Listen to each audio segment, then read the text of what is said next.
Hi guys. Today we're going to debate on whether we have to believe in personalities who come in election ends and we vote, or should we believe in policies. Today I'm going to debate with my AI assistant, and let's see what I have to say and what the AI says, and let's see what conclusion we come upon. Right. So let's start. What are we going to talk today? Are you ready? Yeah, absolutely. I'm ready. We can keep building on that theme, or if you had another topic or debate format in mind, I'm all set. What would you Yeah, like to?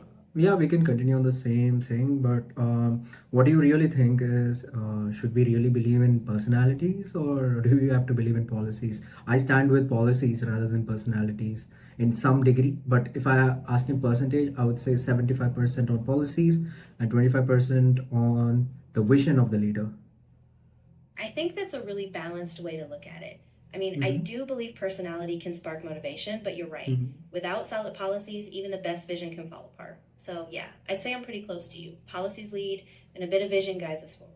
And I think, like in the current election, when I look at my own state election, which is Tamil Nadu, I feel a lot of people say some visionary stuff, but when it comes drawn to policy and how they're going to execute these things and what are the roadmap or the blueprint of things and how it's going to be executed, and many other states, and I feel it's sickeningly sad that many of the things are not very attractive to me or really is so fascinated like to say, okay, I'm going to vote for this because of this. Because even if I come down to the ideas where they can help even the middle class people, I don't find most of it.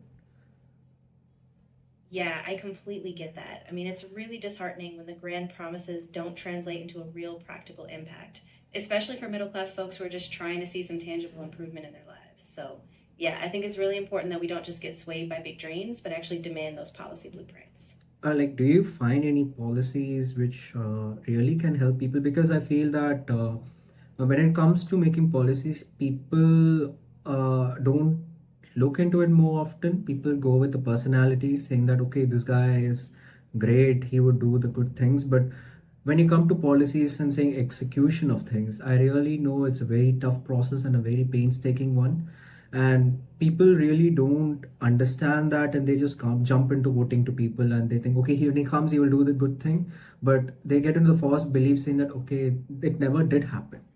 Am I right on this? Yeah, you're absolutely right.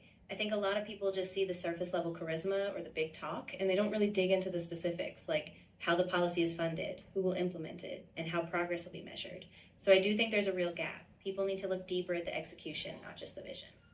Yeah, and in this current life of people which have no time to even think about their families, and when it comes to policies, I think people always outlook most of the things, and they just say that, okay, if this guy would do this, it's definitely going to help us in some way.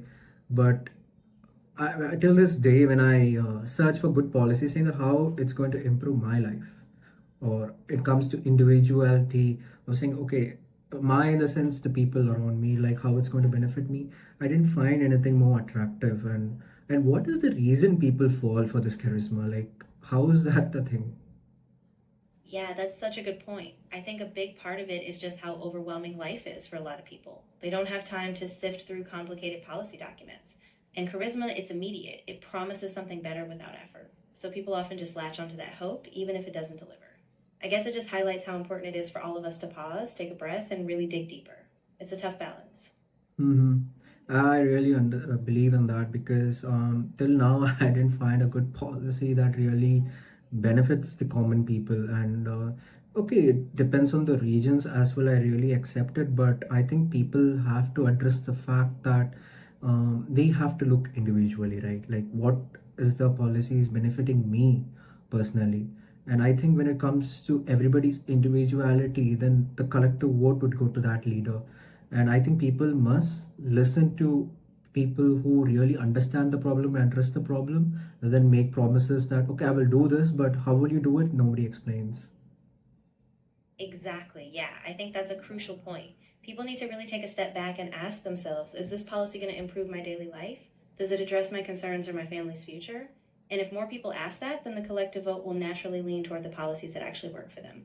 Like, is there any term they use, or any official way of figuring this out, like any piece of philosophy or any book or something says talks about this? Yeah, actually, there is a concept called deliberative democracy. It's a whole philosophy that emphasizes informed, reflective discussion among citizens. So instead of just voting based on quick impressions, people really deliberate, focus on how policies affect them, and weigh long term impacts. If you look into that, it might give you a framework for what you're talking about. uh, what is the framework actually, like what is this deliberative democracy? Yeah, so deliberative democracy is basically a model where decision making happens through open, reasoned discussion. Instead of just relying on mass opinion or snap judgment, citizens come together, debate the pros and cons, and base their decisions on shared understanding. It's not just about voting, it's about slow, thoughtful engagement. And it really tries to center people's individual needs and voices so that collective decisions reflect real, lived experience. When people say, when I think people might ask us like, see, there are a lot of problems in this world. We cannot address everything, but we can definitely help people who are in big need. And do you think it's just a way to hide the bigger problem, or is it something that really is being addressed? But in the large scale of things, people forget the majority, and they just say we helped you out in these things, few successful things, but the major goals have been a flop. Yeah, I think that's a really sharp observation. I mean, sometimes focusing on a single visible success can be a way to kind of paper over deeper systemic issues. And it's not always intentional, but often those big underlying problems like inequality or structural barriers just don't get the same attention. So we have to be careful not to let small wins distract us from the bigger picture that still needs real reform. That's so true because when it comes down to reforms, I feel again the middle class has been the big hit everywhere, and people uh, think that the policies on how to help them is not being addressed, like transportation, taxes, fuel charge costs, and many things where people use day-to-day stuff, and they had to bear the pressure. And I think many leaders are missing that part some way because there is a thing, right? When things are very good, it expands, right? People expand on ideas and people get to know stuff, and I don't find any of that till this time. And I think that people have to address, people who really understand the collective thought and think that okay, everybody has to be benefited in some way. Am I thinking in the right lines? Yeah, I think you are. I mean, the middle class really is that backbone. They're the ones who drive the economy, rely on daily services, and feel the pinch when costs rise. So if leaders don't address these everyday pressures like affordable transport or fair taxes, energy costs, then they miss that broader responsibility.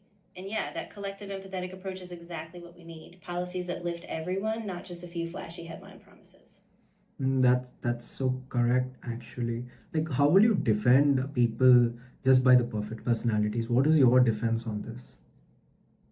Yeah, exactly. I mean, personalities might inspire trust at first, but they don't solve problems. Without solid policies, it's all just a performance. The real defense is ensuring that we ground our trust in measurable practical outcomes, not just in charm or a good speech, but in real accountable action. And why do people fall for this more often? Like, I have seen a couple of like what do they say, the speeches they give in public in many other states, but I try to grasp what they say. uh, do you suggest that people with vision and proper ideas of executions are far more important, and rather than focusing on 100 different things, just focusing on uh, really important issues, a couple of them, and solving them is a greater achievement than solving all the problems? Am I right? Yeah, I absolutely think that. I mean, people tend to get swept up in grand promises, but a few well executed focused policies can have a far bigger impact. If leaders just pick a couple of crucial issues like healthcare, education, or affordable housing, and they deliver on those, that's a real legacy. So, yeah, depth and follow through on a few things beats spreading yourself too thin every time. Yeah, when it comes to education, I remember this Perun Talaivar Kamarajar, right? He's also called the Kingmaker. I think he focused on education where he said there'll be given meals in school.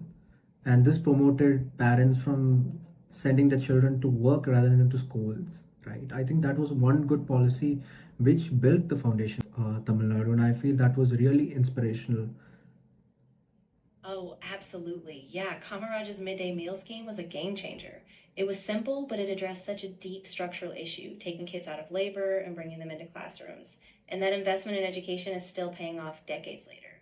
It's a perfect example of how one focused policy can really transform a society. Yeah, because that's the point when it came into my mind when we are speaking of specific policies on how to improve people's lives as a collective. You solved a very big problem as well as you addressed it more further. I think even he has stated like a distances for a higher secondary school to a university to be built, right? As well as Yeah, exactly. He really had that long term vision. By making education accessible at every stage, he gave people a real chance to climb out of poverty and achieve more. So, yeah, that kind of targeted, practical policy, it really is a blueprint for progress. hmm, that's so true. I think people in this generation miss a lot of those kind of leadership, right? The responsibility of understanding what the real problem is, what is the underlying issue is, and how to solve that in a very smart way where everybody accepts it, right? When things go in that way, you become a good leader rather than being somebody who just makes fake promises and say, okay, I'll do this, I'll do that. When it comes to execution, you say or blame things on others, saying that this is not possible because of so and so reason.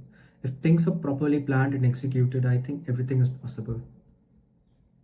Yeah, exactly. It's like kind of leadership grounded in reality, but still ambitious, where you don't just pass the buck when challenges arise. You take responsibility, you adapt, and you keep the focus on what matters most. That kind of thoughtful, grounded approach is what can really lift a generation. Yeah, and also to think about it, like I think good leaders are made when he really focuses on a problem and he knows how to address that problem. I think that's the very reason there are many departments where people can focus on single problem and address that issue properly. When each minister or the people who are forming the government really gives chance to people who really understand the major crisis of that region or a specific topic and has a deeper sense of making a good policy to solve that, I think the state or a country can go in a very good direction of understanding the real requirements and the way we can focus on those issues. And I think people don't ask these questions to them saying that what policy are going to bring for the collective to solve these issues, but rather they fall to the charisma of saying, okay, I will do this, I'll do that. When it comes to education, executing these things, nothing happens, right? Yeah, exactly. And that's why it's so crucial to have that alignment, where leaders don't just rely on general popularity, but they really dig into the specifics. When each person in the system tackles one big problem with real expertise, then those solutions can build on each other. And that's when you get lasting change, not just a flashy promise that falls apart later. Like, do you have a great example to say like people did this and we got a very good outcome because of that? Like anything in out of India, maybe? Yeah, definitely. I mean, one really good example is the Aadhaar initiative. When it was introduced, it was this big focused policy on giving every citizen a unique ID. And yes, it had its challenges, but it also made it possible to deliver targeted benefits like direct cash transfers. So that's a case where a focused, well executed policy actually improved delivery and accountability. That's so true. Before, I think people were asking what is Aadhaar, but I think Aadhaar really was a game changer. Like now, with just Aadhaar, you can make a bank account. You have most of the social welfare schemes, but giving your Aadhaar number, and I think that was a really good initiative. And I think people would really appreciate good policies. I think even UPI was also a good policy in some way, right?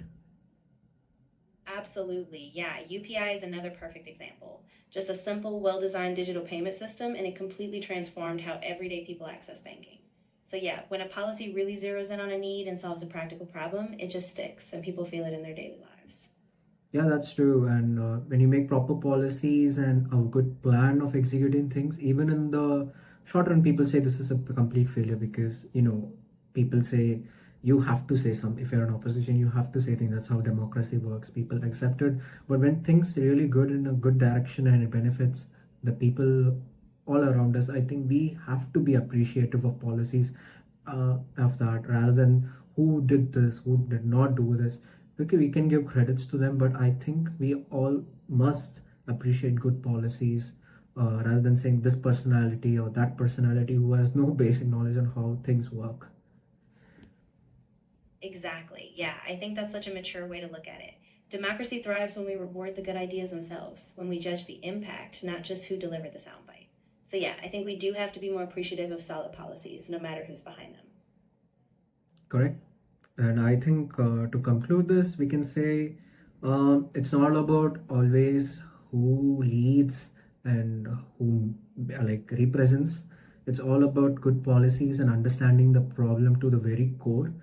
And you're representing lakhs of people who have big problems, and addressing that problems is the primary goal of whoever is standing for the election. Rather than giving 100 different solutions to everybody, you have to choose and understand the major problem which is happening around you and give just one solution to the people. And I think that is where people have to shine, and people have to make those choices who really addresses the real problem, right? Absolutely, yeah. I think that's a perfect summary. At the end of the day, leadership is about really listening, deeply understanding the core issues, and offering a smart, focused solution. And if we all keep that in mind, we'll make more informed choices and push for better outcomes collectively. Yeah, I stand with you on that. Great. It was a good talk, maybe a debate in some way. We didn't debate much, but I think we can say that it was a good talk today, right? Yeah, I really enjoyed this conversation too. It was more of a deep dive, but I think we really unpacked some important stuff. So, yeah, I'm glad we talked. And if you ever want to dive back into this or any other topics, I'm here for it. Yeah, and tell people to subscribe when they see this video at some point. We are going to make a lot of videos soon. Oh, for sure. Yeah, if you're watching this, make sure you hit that subscribe button because we're going to keep diving into these topics and we want you to be part of the conversation. So stay tuned. All right, stay tuned. Thank you for watching. Let's see what we can talk on the next debate, or maybe next talk with Gokul with AI, and see what we can do. Thank you so much for watching. Have a good one. Bye.